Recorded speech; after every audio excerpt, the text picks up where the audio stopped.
Friends, સ્વાગત છે તમારું મારી યુટ્યુબ ચેનલ ધર્મિષ્ઠાની રસોઈમાં। આજે આપણે બનાવીશું મેંદા વગર કે ઓવન વગર ઘઉંના લોટના બિસ્કિટ। આ બિસ્કિટ એકદમ ઝટપટ બનીને તૈયાર થાય છે અને એકદમ ટેસ્ટી બને છે।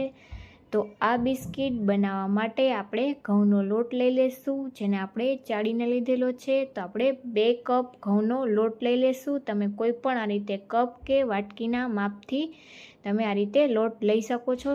તો આ રીતે આપણે અડધો કપ તેમાં રવો ઉમેરીશું। તો આપણે એકદમ ઝીણો રવો લીધેલો છે। જો તમે સૂજી લેતા હોય તો તમારે તેને મિક્સરમાં પીસીને લેવી। ત્યારબાદ આપણે ચપટી જેટલું તેમાં મીઠું ઉમેરી દઈશું અને એકદમ સરસ મીઠું અને રવાને લોટ સાથે મિક્સ કરી દઈશું। તો આ બિસ્કિટ છે તે એકદમ ઇઝીલી બનીને તૈયાર થઈ જાય છે, કોઈ પણ એર ફ્રાયર વગર કે ઓવન વગર એકદમ ટેસ્ટી બને છે। તો એકવાર આ રીતે બાળકોને જરૂરથી બનાવીને આપજો, જેને આપણે સાઈડમાં રાખી દઈશું। ત્યારબાદ આપણે બાઉલ લઈ લેશું અને તેમાં જે કપના માપથી આપણે લોટ લીધેલો છે તે જ કપના માપથી આપણે ખાંડ લઈ લેશું। તો આપણે 1 વાટકી ખાંડ લીધેલી છે। ખાંડને આપણે મોટા બાઉલમાં લઈ લેશું, જેથી પાણી સાથે એકદમ મિક્સ કરી શકાય, અને તે જ કપના માપથી આપણે અડધો કપ જેટલું આપણે પાણી લઈ લેશું। તો ખાંડ અને પાણીને આ રીતે એકદમ સરસ મિક્સ કરી લેશું। ફક્ત આપણે તેને આ રીતે મિક્સ જ કરવાની છે, વધુ પડતી તેને ઓગાળવાની નથી। તો આ રીતે એકદમ સરસ મિક્સ કરી લેશું અને તેને આપણે સાઈડમાં રાખી દેશું। ત્યારબાદ આપણે લોટને ફરીથી લઈ લેશું અને તેમાં આપણે મોણ આપી દેશું। તો આપણે તેમાં ઘીનું મોણ આપશી। આપણે દેશી ઘી લીધેલું છે, તો ઘીને આપણે આ રીતે પીગળેલું લેવાનું છે અને આપણે તેમાં 7 ચમચી જેટલું ઘી ઉમેરી દેશું। તો ઘીનો ટેસ્ટ છે તે એકદમ સરસ આવે છે। તો તમે જો તેલ ઉમેરશો તો થોડા બિસ્કિટ છે તે એકદમ વધારે કડક થઈ જશે। તો આ રીતે ઘી ઉમેરી અને આપણે તેને મોણ એકદમ સરસ આપવાનું છે। તો આ રીતે એકદમ સરસ હાથથી મિક્સ કરી અને એકદમ મસળી લેશું લોટને, અને ઘી સાથે એકદમ સરસ આ રીતે મોણ આપી દેશું। તો એકદમ મુઠ્ઠી પડે ભેગું થાય એ રીતનું આપણે મોણ આપવાનું છે। તો આ રીતે એકદમ સરસ મસળતા જશું। તો આપણા બિસ્કિટ છે તે એકદમ સરસ બનીને તૈયાર થશે, વધારે પડતા કઠણ પણ નહીં બને। તો આ રીતે મોણ સારી રીતે આપણે પહેલાં આપી દેવાનું અને ત્યારબાદ આપણે લોટ બાંધવાનો છે। તો આ રીતે એકદમ સરસ મિક્સ કરી લેશું। તો આ રીતનું ભેગો થાય એ રીતનું આપણે મોણ આપવાનું છે। જો જરૂર લાગે તો તમારે વધારે ઘી ઉમેરી દેવાનું। તો આ રીતે 7 ચમચી આપણે ઘી ઉમેરેલું છે અને એકદમ સરસ પરફેક્ટ આપણું મોણ અપાઈ ગયું છે। હવે આપણે જે ખાંડ અને પાણી જે મિક્સ કરીને રાખેલા હતા તેને આપણે ઉમેરતા જશું। તો આ રીતે થોડું થોડું પહેલાં આપણે ઉમેરતા જશું અને મિક્સ કરતા જશું। તો જે ખાંડ છે તે પણ જ્યારે બિસ્કિટ આપણા તળાઈ જશે ત્યારે એકદમ સરસ ઉપર દેખાશે અને એકદમ ટેસ્ટી ખાવામાં પણ બનીને તૈયાર થશે। તો આ રીતે મિક્સ કરતા જશું અને લોટ બાંધી લેશું। તો આપણે વધારે પડતો કઠણ પણ નહીં અને રોટલી જેટલો સોફ્ટ પણ નહીં, એ રીતનો આપણે મીડિયમ લોટ બાંધીને તૈયાર કરવાનો છે। તો આ રીતે થોડું થોડું ઉમેરી અને એકદમ સરસ આપણે મિક્સ કરીને લોટ બાંધી લેશું। તો હું તમને બતાવીશ કે આ રીતનો આપણે લોટ બાંધીને તૈયાર કરવાનો છે। તો આ રીતે હાથથી મસળીને એકદમ સરસ લોટ બાંધી લેશું આપણે। તો તમે બાળકોને બહારના બિસ્કિટ આપવાને બદલે આ રીતે ઘરે જ ઘઉંના લોટમાંથી બિસ્કિટ બનાવીને આપી શકો છો, અને એકદમ ઘરની વસ્તુમાંથી અને ઝટપટ બનીને પણ તૈયાર થઈ જાય છે। જો તમે ઓવનમાં બેક કરો તો પણ તમારે તેમાં 50થી 60 મિનિટ જેટલો સમય લાગી જાય છે, પરંતુ આપણે તેને તળીને બનાવીશું તો એકદમ ઝટપટ બિસ્કિટ છે તે 15થી 20 મિનિટમાં બનીને તૈયાર થઈ જાય છે। તો આ રીતે આપણે આ રીતનો મીડિયમ લોટ બાંધીને તૈયાર કરવાનું છે, જેમાંથી આપણે 2 ચમચી જેટલું જ પાણી બચેલું છે, બાકી બધા જ પાણીનો આપણે ઉપયોગ કરી લીધેલો છે। તો આ રીતે મીડિયમ આપણે લોટ બાંધીને તૈયાર કરેલો છે।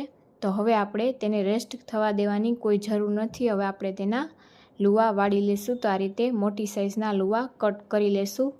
તો આ રીતે આપણે 3 ભાગમાં કટ કરી લીધેલા છે અને બાકીના આપણે સાઈડમાં રાખી દઈશું અને એક લુવો લઈ લેશું અને એકદમ સરસ તેને આ રીતે પ્રેસ કરી દેશું અને આપણે મોટી રોટલી વણવાની છે. ભાખરી જે આપણે વણીએ એ રીતે મોટી આપણે જાડી વણવાની છે. તો આ રીતે કોઈ પણ કોરા લોટની જરૂર પડ્યા વગર જ એકદમ સરસ આપણી રોટલી વણાઈને તૈયાર થઈ જશે. તો એકદમ આપણે પતલી નથી વણવાની, બિસ્કિટ જેટલી આપણે તેની થિકનેસ રાખવાની છે. તો આ રીતે તેની કિનારી ફાટે તો પણ કોઈ ચિંતા નથી, આપણે તેની સાઈડ કટ કરી લેશું અને આપણે એકદમ ચોરસ શેપ આપી દઈશું. તો આ રીતે વણી આપણે તેની આ રીતે સાઈડ કટ કરી લેશું અને એક સરખો આપણે તેને ચોરસ શેપ આપી દઈશું. તો એકદમ ઇઝીલી આપણા બિસ્કિટ બનીને તૈયાર થાય છે. તો આ રીતે તેની સાઈડ કટ કરી અને તેને લોટ સાથે ઉમેરી દઈશું. તો આ રીતે આપણો ચોરસ શેપ થઈ ગયો છે, જેમાંથી આપણે 4 બિસ્કિટ બનાવીશું. આ રીતની થિકનેસ આપણે રાખવાની છે. હવે આપણે તેમાંથી બિસ્કિટ કટ કરી લેશું. તો આપણે તેને આ રીતે ચોરસ શેપમાં કટ કરી લેશું. તો તમે જોઈ શકો છો કે એકદમ સરસ આપણા બિસ્કિટનો શેપ થઈ ગયો છે. તો સાઈડમાંથી થોડું જો આકાર બગડે તો તેને એકદમ સરસ ભેગું કરી અને સરખો કરી અને ત્યારબાદ આપણે તેમાં આ રીતે કટ લગાવી દેશી.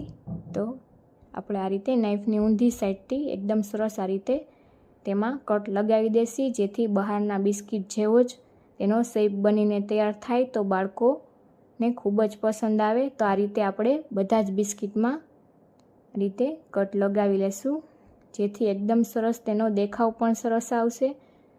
આ રીતે આપણે બધા જ બિસ્કિટમાં કટ લગાવીને તૈયાર કરી લેશું. અને ત્યાં સુધીમાં આપણે તેલને પણ ગરમ થવા મૂકી દીધેલું છે. તો આ રીતે આપણે બધા જ બિસ્કિટમાં કટ લગાવી તૈયાર કરી લીધેલા છે. હવે આપણે તેને તળવા માટે ઉમેરી દઈશું તેલમાં. તો તેલ છે તે આપણું વધારે પડતું ગરમ ન હોવું જોઈએ. અને તે આપણે પેનમાં તમે જોઈ શકો છો કે વધારે પડતું તેલ નથી લીધેલું. આ રીતે થોડું તળિયું ઢકાય એટલું જ આપણે તેલ લઈ અને તેમાં આપણે બિસ્કિટને ઉમેરી દેવાના છે. અને ફ્લેમ છે તે સાવ સ્લો જ રાખવાની છે. મીડિયમ કે હાઈ ફ્લેમ પર આપણે તળવાના નથી, નહીં તો એકદમ વધારે પડતા બહારથી બ્રાઉન થઈ જશે. તો એકદમ સાવ સ્લો ફ્લેમ પર જ આપણે તેને તળવાના છે. તો આ રીતે એક સાઈડ તેને બહુ હલચલ કર્યા વગર જ આપણે થવા દેવાના છે.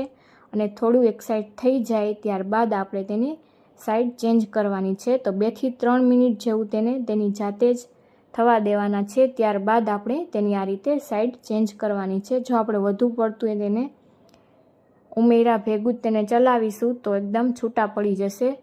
તો આ રીતે તેની સાઈડ ચેન્જ કરી અને આપણે બંને સાઈડથી ગોલ્ડન બ્રાઉન કરી લેશું. તો આ રીતે એકદમ હળવા હાથે તેને આ રીતે આપણે સાઈડ ચેન્જ કરવાની છે અને બંને સાઈડથી આપણે સ્લો ફ્લેમ પર જ તેને થવા દેવાના છે. તો આપણે એકદમ સરસ 5 થી 7 મિનિટમાં જ આપણા બિસ્કિટ છે તે તળાઈને તૈયાર થઈ જાય છે. તો આ રીતે બંને સાઈડથી થઈ જાય ત્યારબાદ આપણે તેલ નિતારી આપણે તેને પ્લેટમાં લઈ લેશું. તો આ રીતે તેની આપણે સાઈડ ચેન્જ કરી અને બધા જ તળી લીધેલા વળી આપણે બીજા બિસ્કિટને પણ ઉમેરી દઈશું અને તેને પણ એ જ રીતે સ્લો ગેસની ફ્લેમ પર જ તળી લેશું. તેને પણ આપણે બંને સાઈડથી આ રીતે સાઈડ ચેન્જ કરી અને તળી લીધેલા છે, તેને પણ આપણે બહાર લઈ લેશું. તો આ રીતે એકદમ ઇઝીલી અને હેલ્ધી આપણા બિસ્કિટ બનીને તૈયાર થઈ ગયા છે. જો તમને મારો વિડીયો ગમ્યો હોય તો વિડીયોને લાઈક કરજો, શેર કરજો. અને તમે જો ચેનલમાં નવા હોય, ચેનલને હજુ સુધી સબસ્ક્રાઈબ ન કરી હોય તો સબસ્ક્રાઈબ કરી દેજો, જેથી અવનવી રેસીપીઓ મળતી રહે. Thank you.